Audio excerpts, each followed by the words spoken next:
नमस्कार, मैं हूं संजय शर्मा। आप देख रहे हैं 4 PM न्यूज नेटवर्क। जब जब चुनाव आता है, किसी भी राज्य में चुनाव आता है, तो भारतीय जनता पार्टी के साथ लड़ने वाले कुछ लोग अलग दिखने लगते हैं। आप पूछ रहे हैं अलग मतलब कोई पॉलिटिकल पार्टी? पॉलिटिकल पार्टी नहीं, जैसे CBI, जैसे ED, जैसे इनकम टैक्स और जैसे गोदी मीडिया। ये चारों तो आप जानते होंगे कि जब चुनाव आता है तो ये भाई लोग फॉर्म में आ जाते हैं, एकदम एक्टिव हो जाते हैं कि भाई अब विपक्ष का जो होगा उसको धुआं निकालना है और सपोर्ट किसको करना है सब जानते हैं। लेकिन आज मैं बता रहा हूं एक ऐसे ऐसे लोगों के बारे में जिन पर किसी का ध्यान नहीं जाता, और वो सर्वे कंपनियां, सी वोटर, चाणक्य, तमाम तमाम तरह की कंपनियां। उनका क्या खेल होता है, इसके बारे में आज मैं आपको विस्तार से बताने वाला हूं। उससे पहले एक रिक्वेस्ट आपसे, अगर आप चाहते हैं कि इस तरह की आवाज़ एक लोकतंत्र में मजबूत बने, गोदी मीडिया ना बने, तो प्लीज़ सब्सक्राइब करिए। दोस्तों से कहिए इस चैनल को सब्सक्राइब करें। उत्तर प्रदेश की खबरों के लिए हमारा दूसरा चैनल 4 PM यूपी, और बिहार के लिए 4 PM बिहार भी हमने लॉन्च किया है, तो उसे भी सब्सक्राइब करिएगा। फेसबुक और ट्विटर पर हमें फॉलो कीजिएगा। शुक्रिया। अब बात करते हैं आज की सर्वे एजेंसियों की। दरअसल आजकल चुनाव के पहले सर्वे कराने और उस सर्वे के आधार पर लोगों के दिलो दिमाग को प्रभावित करने वाला बहुत बड़ा बाजार विकसित हो गया है।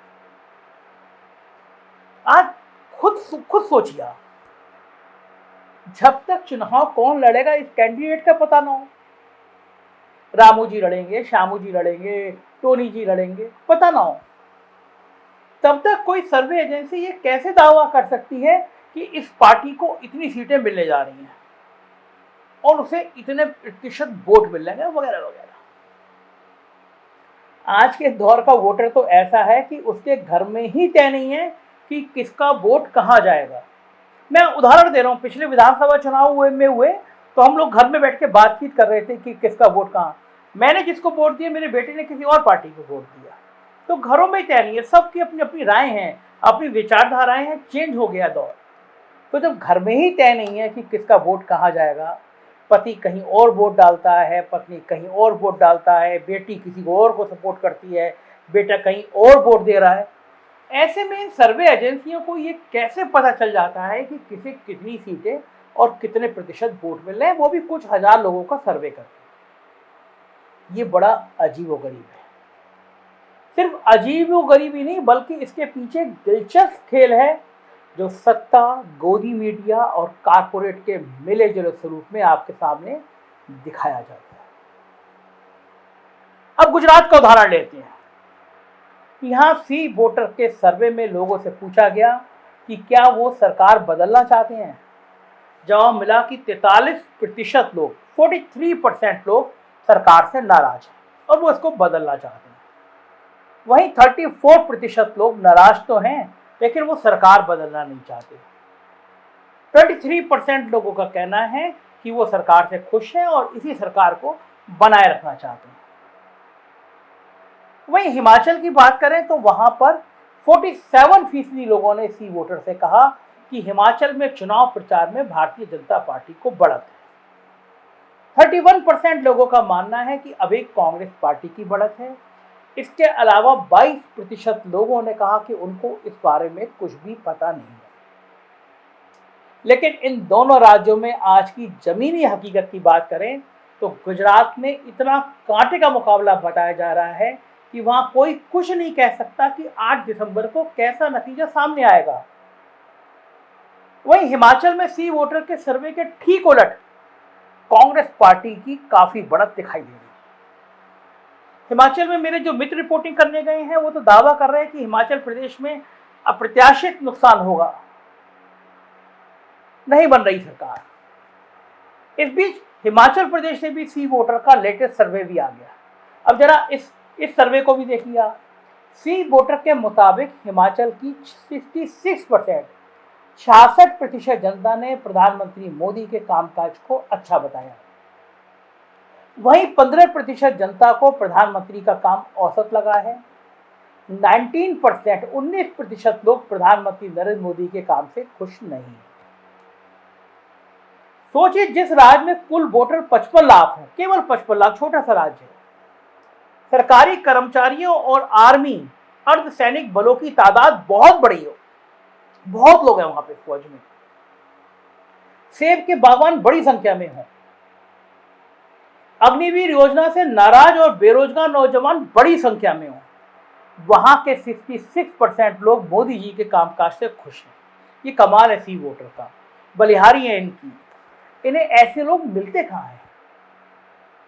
आखिर क्या इन्हें सर्वे के लिए कोई सेब का बागवान, कोई बेरोजगार नौजवान, पेंशन की मांग करने वाले सरकारी कर्मचारी, वन रैंक वन पेंशन की मांग करने वाले आर्मी के लोगों का परिवार मिलता ही नहीं है।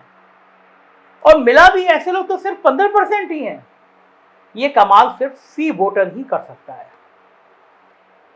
अब मैं आपको एक उदाहरण के माध्यम से बताता हूं कि ये सर्वे एजेंसियां कैसे बॉस की नाक बचाने और उनकी साख बढ़ाने का ठेका उठाकर रखे हैं। साथ ही एक खास राजनीतिक पार्टी की गोदी सर्वे एजेंसी के तौर पर, जैसे गोदी मीडिया है ऐसी गोदी सर्वे एजेंसी के तौर पर काम करती है। 2018 का साल था और राजस्थान के विधानसभा चुनाव होने थे। भारतीय जनता पार्टी की हालत बहुत खराब थी। पद्मावत मूवी का विवाद और SC/ST एक्ट का विवाद अपने चरम पर था।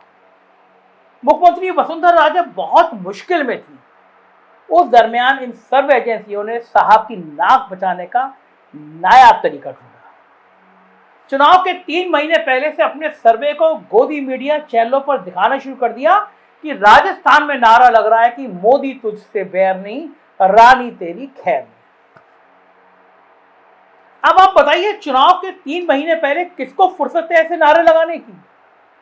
हाँ, जब से बॉस की नाक बचाने के लिए इन सर्वे एजेंसियों ने अपने कथित सर्वे में ऐसे नारे की बात जोर शोर से टीवी चैनलों पर कही, तब जाकर ऐसे नारे जरूर लगने लगे।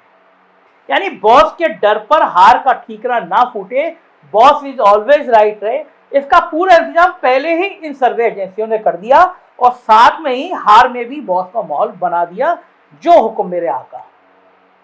माहौल बनाने के चक्कर में 2015 में चाणक्य नाम की एक सर्वे एजेंसी ने बिहार में भारतीय जनता पार्टी को बहुमत से 33 सीटें ज्यादा यानी 155 सीटें दे दी, माहौल बना दिया। लेकिन जब ईवीएम खुला तो भारतीय जनता पार्टी की 55 सीटें भी नहीं आई। बेचारा चाणक्य निकला था चंद्रगुप्त बनने, लेकिन बन गया फिसड्डी। मगर इतना जरूर है कि लोगों को काफी हद तक ये चैनल हिला देते हैं। ये सर्वे जब आते हैं तो लोगों को लगता है यही माहौल बन रहा है।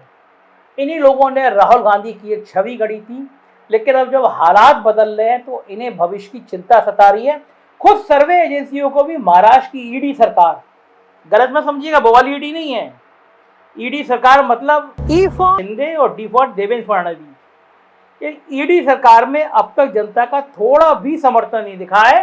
वरना ये लोग भारत जोड़ो यात्रा के महाराष्ट्र पहुंचने से पहले ही दनादन कोई सर्वे दिखा दे चुके होते कि यहाँ तो शिवसेना और बीजेपी मिलके इस बार प्रचंड बहुमत में आ जाएंगे।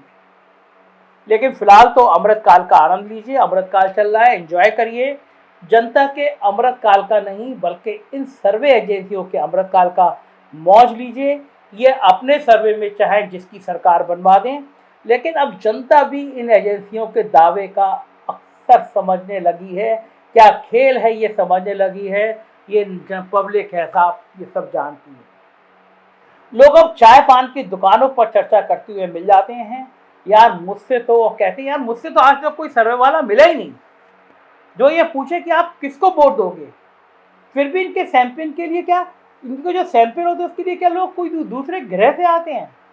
दरअसल लोग भी अब गोदी मीडिया के साथ टाई अप करके दिखाए जाने वाले सर्वे की हकीकत समझने लगे हैं। और ये समझने लगे हैं कि ये जो सर्वे एजेंसियां हैं ये करोड़ों अरबों रुपए लेती हैं, माहौल बनाती हैं, टीवी चैनल पे बड़े बड़े एंकर बोलती हैं कि देखिए इस सर्वे में आया, ये सरकार बन रही है। फिर उनकी पार्टी का प्रवक्ता होगा, एक राजनीतिक विश्लेषक होगा जो वो भी उनकी पार्टी का होगा, और तीसरा पार्टी के प्रवक्ता की तरह एंकर होगा, और चौथा सर्वे वाली कंपनी का आदमी होगा।